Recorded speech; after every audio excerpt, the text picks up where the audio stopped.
இனிமையான நண்பர்களே, அன்புள்ளம் கொண்ட சொந்தங்களே, அனைவருக்கும் வணக்கம். நேற்று ஒரு தொலைக்காட்சி விவாதத்தில் பேசிய சேலத்தை சார்ந்த மணிகண்டன் என்கின்ற வழக்கறிஞர் வரம்பு மீறி பேசிக்கொண்டிருக்கிறார். அந்த விவாதத்தின் தலைப்பு, அன்புமணி அவர்களை மருத்துவர் ஐயா அவர்கள் பாட்டாளி மக்கள் கட்சியை விட்டு நீக்கியது சரியா தவறா? அது சம்பந்தமான அந்த ஒரு பேட்டியில் பலர் கலந்து கொண்டிருக்கின்ற அந்த பேட்டியில் பாட்டாளி மக்கள் கட்சி சார்பில் வியனரசு அவர்கள் கலந்து கொண்டு கடுமையான எதிர்வாதங்களை வைத்தார். பாட்டாளி மக்கள் கட்சி யாரோடு கூட்டணி வைக்க வேண்டும் என்பதை பற்றி பேசுவதற்கு சேலம் மணிகண்டனுக்கு உரிமை இல்லை என்றெல்லாம் தன்னுடைய கருத்துக்களை ஆணித்தரமாக எடுத்து வைத்தார். ஆனாலும் கூட அந்த மணிகண்டன் என்ன கேட்கிறார்? பாட்டாளி மக்கள் கட்சி திமுகவுடன் கூட்டணி வைக்காது என்று உத்தரவாதத்தை கொடுக்க முடியுமா? இவர்களுக்கு எதற்கு பாட்டாளி மக்கள் கட்சி மருத்துவர் ஐயா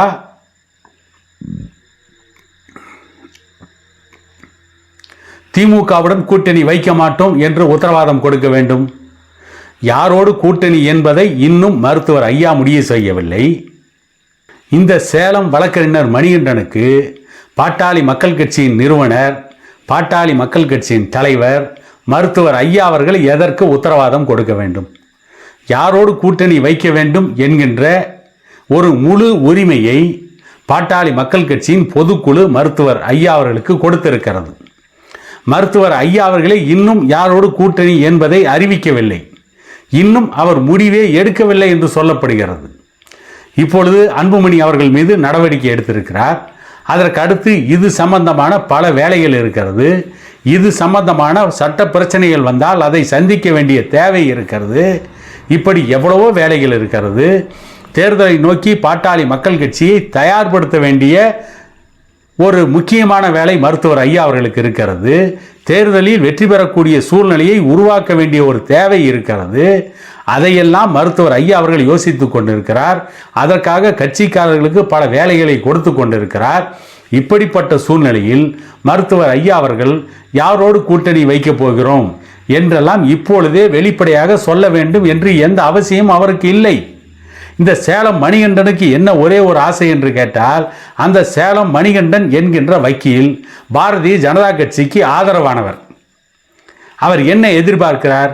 திமுகவோடு கூட்டணி இல்லை என்று மருத்துவர் ஐயா அறிவித்து விட்டால் பாரதிய ஜனதா கட்சிக்கு லாபம்.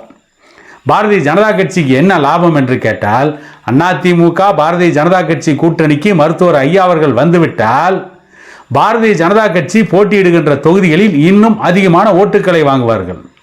வெற்றி பெறுகிறார்களா தோல்வி அடைகிறார்களா என்பது அடுத்த விஷயம். ஆனால் அவர்களுடைய வாக்கு வங்கியை உயர்த்தி கொள்ளலாம். அடுத்து வரக்கூடிய தேர்தலில் தமிழகத்தில் அதிமுகவை விட வாக்கு வங்கி உள்ள கட்சி பாரதிய ஜனதா கட்சி, தமிழகத்தில் இரண்டாவது பெரிய கட்சி பாரதிய ஜனதா கட்சி என்று காட்டிக்கொள்ள வேண்டும்.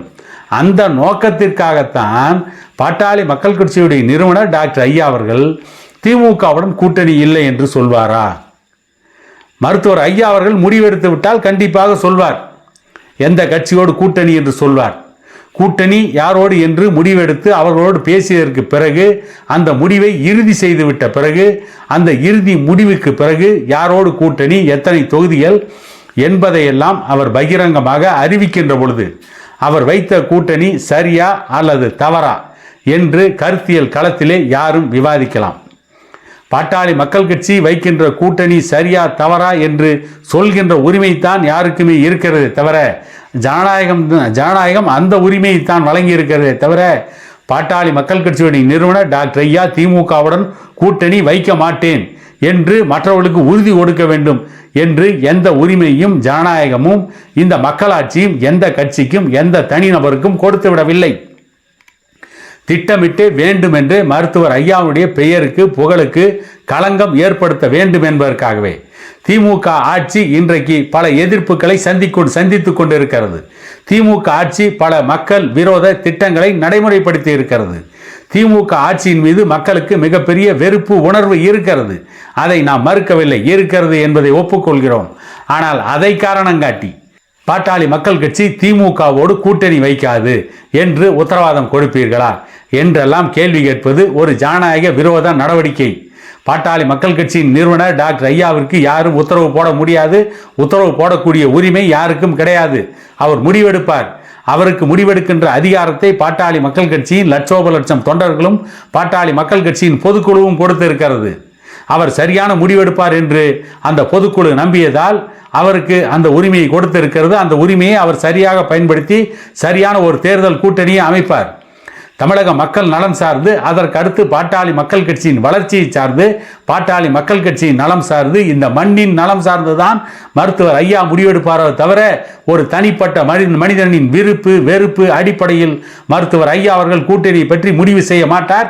கடந்த காலங்களிலும் மருத்துவர் ஐயா அப்படி முடிவு செய்தது கிடையாது. இனியும் முடிவெடுக்க மாட்டார். மருத்துவர் ஐயாவின் மீது அபாண்டமான குற்றச்சாட்டுக்களை கூற வேண்டும் என்று நினைக்கின்ற அரசியல் நாகரிகம் இல்லாதவர்கள், பல பகல் வேஷக்காரர்கள், பல பச்சோந்திகள் தான் இப்படி வேண்டுமென்றே திட்டமிட்டு தொலைக்காட்சி ஊடகங்களில் இப்படிப்பட்ட தவறான கருத்துக்களை பரப்பி கொண்டிருக்கிறார்கள்.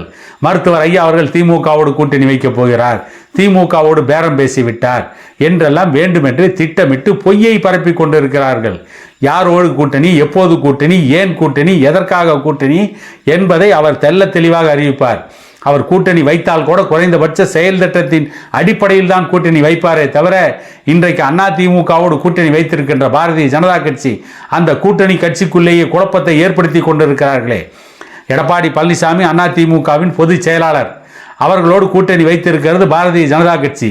அதிமுகவின் பொதுச் செயலாளர் எடப்பாடி பழனிசாமிக்கு எதிராக பேசிய முன்னாள் அமைச்சர் செங்கோட்டையன் அதிமுகவிலிருந்து வெளியேறியவர்களை மீண்டும் அதிமுகவில் இணைத்து ஒன்றுபட்ட அதிமுகவாக தேர்தலை சந்திக்க வேண்டும் என்று பேசிய செங்கோட்டையன் அதற்காக 10 நாட்கள் எடப்பாடி பழனிசாமிக்கு கெடு விதித்தார்.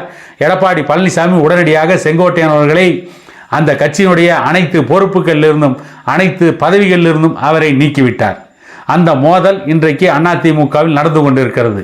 சரி, நடந்தது அதிமுகவில் இருக்கின்ற உட்கட்சி பிரச்சனை. எடப்பாடி பழனிசாமிக்கும் செங்கோட்டையனுக்கும் இருக்கின்ற பிரச்சனை அல்லது ஓபிஎஸ்க்கும் இருக்கின்ற பிரச்சனை ஆகட்டும், இவர்களுக்கு வந்த உட்கட்சி பிரச்சனையை இவர்களே தீர்த்து கொள்வதை விட்டுவிட்டு செங்கோட்டையன் எதற்காக போய் அமித்ஷாவை சந்தித்தார், எதற்காக நிர்மலா சீதாராமனை டெல்லியிலே போய் சந்தித்தார்? அதிமுகவின் உட்கட்சி பிரச்சனையில் தலையிடுவதற்கு இவர்கள் யார்? அதை அவர்கள் தீர்த்து கொள்ள வேண்டும்.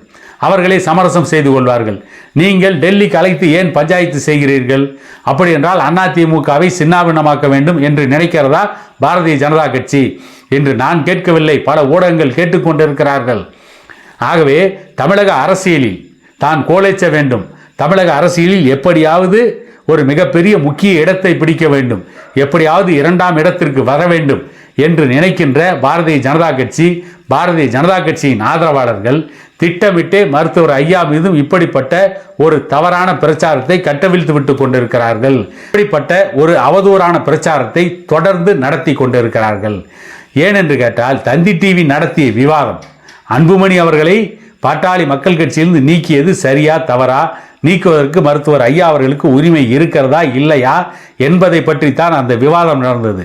அதை விட்டு விவாதத்தை விட்டு வெளியே போய் மருத்துவர் ஐயா அவர்கள் திமுகவுடன் கூட்டணி வைக்க மாட்டார் என்று உத்தரவாதம் கொடுப்பீர்களா என்று கேட்டால், ஒன்று அப்படி கேட்பவர் மூடனாக இருக்க வேண்டும், அல்லது பைத்தியக்காரனாக இருக்க வேண்டும், அல்லது சித்தம் கலங்கியவனாக இருக்க வேண்டும் என கூறிக்கொண்டு இன்னொரு காணொளியில் உங்களை சந்திக்கும் வரை உங்களிடமிருந்து விடைபெறுவது உங்கள் எடப்பாடி துரைசாமி.